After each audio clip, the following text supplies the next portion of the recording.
दोस्तों नमस्कार। सभी दर्शकों का CNZ रिपोर्ट चैनल पर बहुत बहुत स्वागत है, अभिनंदन है। आज का वीडियो शिक्षा मित्रों से जुड़ी महत्वपूर्ण खबर को लेकर है। जैसा कि 19 तारीख को विधानसभा का शीतकालीन सत्र शुरू होने जा रहा है और 19 तारीख को ही शिक्षा मित्रों से जुड़ी हाई कोर्ट इलाहाबाद में महत्वपूर्ण सुनवाई भी है। और वो महत्वपूर्ण सुनवाई क्यों है पूरा विस्तार से बताने जा रहा हूँ कि उसी की वजह से सुप्रीम कोर्ट में केस फाइल नहीं किया गया है। तो 5-7 मिनट का वीडियो है, आप वीडियो अंत तक देखिएगा। और पहले आप वीडियो पूरा देखने से पहले एक बार लाइक ज़रूर कर दीजिएगा ताकि और साथियों तक हमारा वीडियो पहुँचे, उसके लिए शेयर भी कर दीजिए। और अगर आप पहली बार चैनल पर आएँ तो सब्सक्राइब करिएगा ताकि हम आप तक हर शिक्षा मित्रों से जुड़ी लेटेस्ट अपडेट आप तक पहुँचाते रहें। हमारा फेसबुक पेज भी है पदम सिंह नाम से, आप फेसबुक पर जाकर के आप फॉलो करके जुड़ सकते हैं ताकि हर प्रतिदिन आपको शिक्षा मित्र और बेसिक शिक्षा से जुड़ी खबर आप तक पहुंच सके। तो चलिए हम साथियों हम बात करते हैं। आज महत्वपूर्ण खबर शिक्षा मित्रों से जुड़ी है। कल 19 तारीख में इलाहाबाद हाई कोर्ट में उसी बेंच में सुनवाई फिर से रिव्यू याचिका की होने वाली है। जो 27 अक्टूबर को ऐसा जजमेंट आया था कि शिक्षा मित्र उस जजमेंट से संतुष्ट नहीं थे। उस जजमेंट में सारा मामला सरकार के फेवर में दे दिया था। सरकार के पाले में गेंद भेज दी थी, कोर्ट ने सरकार के पाले में गेंद डाल दी थी कि सरकार और कैबिनेट बिठाकर ही शिक्षा मित्रों का कार्य कर सकती है। कमेटी जो बनी थी उसने हाथ खड़े कर लिए थे कि हमारे बस की कोई बात ही नहीं है। तो उसमें शिक्षा मित्र उस आदेश से संतुष्ट नहीं थे। जैसा कि आपको 1 मिनट में बता दूं, जितेंद्र भारती बनाम 5 उत्तर प्रदेश राज्य के जो मुख्य सचिव से लेके सचिव थे उनको पिटिशनर उसमें पार्टी बनाया था। वो केस की कंटेम्प्ट सुनवाई चली थी लगभग 18 से 20 महीने।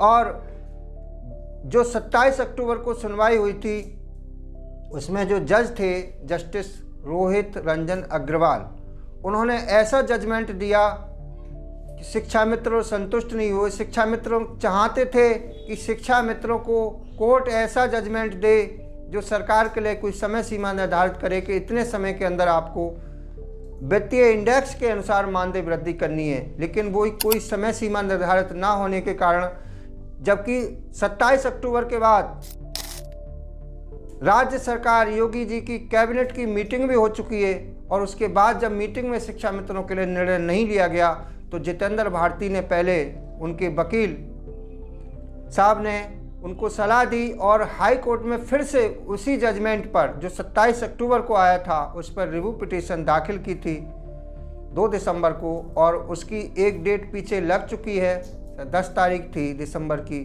और उसमें नंबर नहीं आया था, सुनवाई नहीं हो पाई। इसलिए कल यानी 19 दिसंबर को बहुत महत्वपूर्ण सुनवाई उस पर होने वाली है। और ये महत्वपूर्ण सुनवाई इसलिए है क्योंकि जो जज साहब थे उन्हीं की बेंच में फिर से ये कोर्ट में केस गया है और ये जस्टिस रोहित रंजन अग्रवाल की बेंच में गया है। आप जिसका आप देख सकते हैं स्टेटस कोर्ट नंबर 36 है और सीरियल नंबर 93 है। फ्रेश केस लिस्ट में सुनवाई होगी। इसमें देखना ये बहुत महत्वपूर्ण है कि क्या हाई कोर्ट में कल ये सुनवाई होकर के शिक्षा मित्रों के फेवर में जज साहब कोई ऑर्डर्स देते हैं, कोई समय सीमा निर्धारित करने के लिए राज्य सरकार के लिए निर्देशित करते हैं, या इस केस को खारिज करते हैं, या जैसे कि सुप्रीम कोर्ट में लंबी लंबी डेट केसों में दी जा रही हैं, 2-2 महीने की तमाम मैटर पड़े हैं, कोई भी डेट 1-2 महीने से पहले नहीं दी जा रही है। क्या इसी तरह से इस केस की डेट दी जाएगी?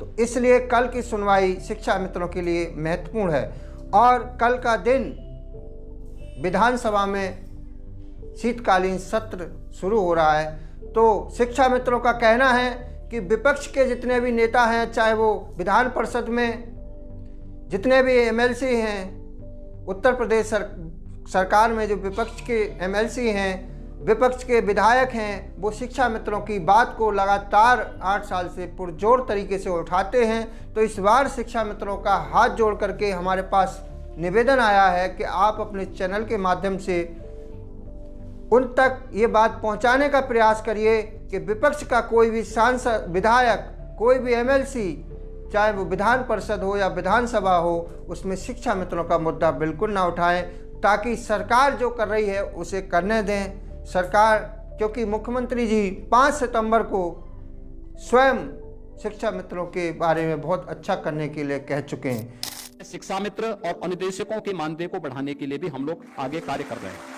अभी 2-3 विधायक मिले थे सत्ताधारी पार्टी के, उन्होंने भी शिक्षा मित्रों की बात मुख्यमंत्री से कही तो उन्होंने बहुत अच्छा आश्वासन दिया। अभी पीछे भी बैरिया यानी बलिया के विधायक मिले थे, उन्होंने भी शिक्षा मित्रों की बात को मुख्यमंत्री के पटल पर रखा था, तो उन्होंने बहुत सकारात्मक आश्वासन दिया था। और इधर उत्तर प्रदेश प्राथमिक शिक्षा मित्र संघ के पदाधिकारी भी लगे हुए हैं और श्रीचंद शर्मा जी एमएलसी भी प्रयास में है। तो देखना ये है कि यह विधानसभा के सत्र में क्या शिक्षा मित्रों के लिए सरकार कोई प्रस्ताव लाएगी या बजट से पहले जनवरी में कुछ घोषणा करेगी, कोई शासनादेश बजट पास करके विधानसभा के सत्र में कोई बजट पास करेगी, अनुपूरक बजट पास करके शिक्षा मित्रों के लिए कितना अच्छा करेगी। तो ये बहुत महत्वपूर्ण दिन होगा और कल की सुनवाई का बहुत महत्वपूर्ण होगी। एक जानकारी, तीसरी जानकारी हम आपको और बता दें, क्योंकि बहुत सारे शिक्षा मित्र लगातार रिटायर होने के कगार पर हैं, जिनकी उम्र 59 साल 58 साल हो चुकी है। अभी एक शिक्षा मित्र साथी ने इस्तीफा सौंपा है। उन्होंने कहा कि मैं 10,000 रुपये में गुजारा नहीं कर सकता। उन्होंने अपनी नौकरी से इस्तीफा दे दिया और बीएलओ में भी वे ड्यूटी पर थे, तो उन्होंने इस्तीफा दिया है। आर्थिक तंगी से बहुत सारे शिक्षा में रिटायर होने वाले हैं। तो एक ये वीडियो बड़ा हो जाएगा, हम अगला वीडियो लेके आ रहे हैं जिसमें कोई भी शिक्षा मित्र जो रिटायर होने जा रहे हैं वो 60 साल पर कोई रिटायर नहीं होगा। उसके लिए भी हाई कोर्ट से एक केस उनका चल रहा है, उसमें राहत भी मिली है, कुछ लोगों को राहत मिली है। कोई भी शिक्षा मित्र अब 62 साल से पहले रिटायर नहीं होगा। उस ऑर्डर पर अगला वीडियो हम देने वाले हैं। तो इस वीडियो में हम इतना ही, क्योंकि कोर्ट से जुड़ी जानकारी के लिए हमने बनाया। आपसे निवेदन है कि एक बार हमारे चैनल को सब्सक्राइब कर लीजिए और आप वीडियो को शेयर ज़रूर कीजिएगा और लाइक करने में आप कंजूसी बिल्कुल मत करिएगा। हम सुप्रीम कोर्ट भी इस केस को लेके जाएंगे। जो जितेंद्र भारती का केस फाइनल होते ही सुप्रीम कोर्ट में भी केस पड़ेगा, इसलिए हम रुके हुए हैं। इस वीडियो में इतना ही। सभी को नमस्कार।